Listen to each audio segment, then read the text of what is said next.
السلام عليكم، كي راكم؟ ان شاء الله قاعد تكونوا بخير وبصحة جيدة يا رب. ما زلنا في سلسلة الحلويات العيد.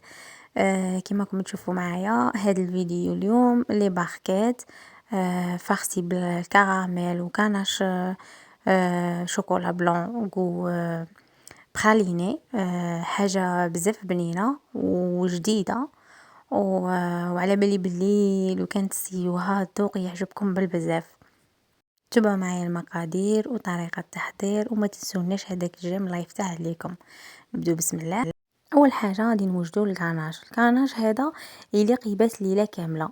نجيبوا شوكولا بلون. هنايا هذه جيت انا لا سافور شوكولا بلون. شوفوا فيها هذوك النقاطي هذه تاع شوكولا بلون غو براليني. شوفوا كي دايره. دوبت هذه هي تجي 200 غرام ودوبت كريم فريش. كريمه طازجه اللي تكون كريم ليكيد يعني اللي تكون فيها ماده دسمه 35%.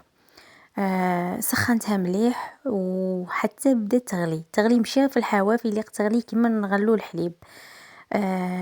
قطعت هذيك الشوكولا رقيقه باش تذوب لي بالخف. حطيت هذيك الكريمه السائله اللي تكون تغلي على هذيك الشوكولا وقعدت ندوب فيها. غطيتها ببلاستيك او كونتاكت باش ما ديناش هذيك القشره وخليتها تبات ليله كامله. نروحوا للعجينه.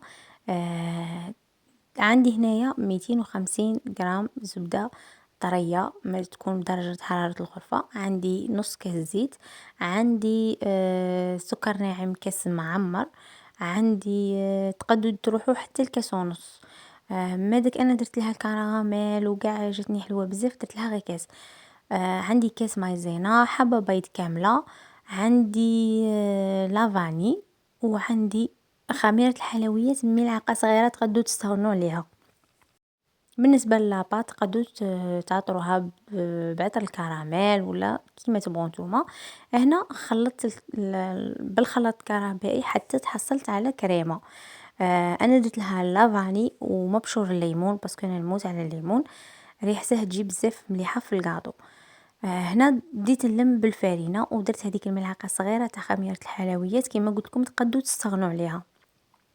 هنا بعد ما لميت العجينه قلت لكم كي تولي ما تلصقش في يديكم وما تلصقش في الحواف تاع تبدا تطير وحدها من البول اللي تكونوا تخدموا فيه تعرفوا باللي وجدت. هنا مين كنت نخدم في لي باركيت سمحوا لي الفيديو راح لي ونسيت روحي وحتى طيبتهم عاده عرفت باللي ما صورتهش ما راح لي الفيديو. المهم هنا هذا الغاناش بات لي ليله كامله. شوفوا كيفاش ولا دوبت شوكولا بلون وعمرت الغاناش في بوش ووجدت هنايا. شوفوا هذه كراميل بيغ صالي بزاف بزاف بنينه. شوفوا كيفاش تجي تبري الكو تاعها بزاف شباب. انا هنايا هذه عمرتها في تاني بوش ودرتها غير تقبه صغيره باش نقد نعمر ما تغلبنيش. هنا عمرت في لي باكيت درت الكراميل وابخي زدت فوقهم الغاناش. شوفوا كيفاش خدمته. تقدروا تخدموا بالملعقه ماشي مشكل بالمغرف. وهنا بديت نسطح فيها بالخدمي. شوفوا كيفاش خدمتها. هنا بعد ما كملتها يليق ديروها تبرد في الفريجيدير اذا كان عندكم الوقت. اذا ما كانش عندكم الوقت تقدروا ديروها في الكونجيلاتور مي كي ديروها في الكونجيلاتور كي تغلاصوها الشوكولا تبدا تتشقق. وهنا يليق ديروها في الفريجيدير يليق الغاناش يجمد يحكم روحه باش تقدروا ديروا الشوكولا. بعد ما ذوبت الشوكولا درت لها هذيك الملعقه تاع الزيت وغلاصيت الحلوى تاعي ديكوريتها ديكوراسيون كيما تبغوا الحاجه اللي عندكم. انا نبغي حاجه سامبل درتها هي بيضاء وهذوك خطوط جايين مارون كلير ودرت لها حبات تاع البندق هكا ديكور سامبل.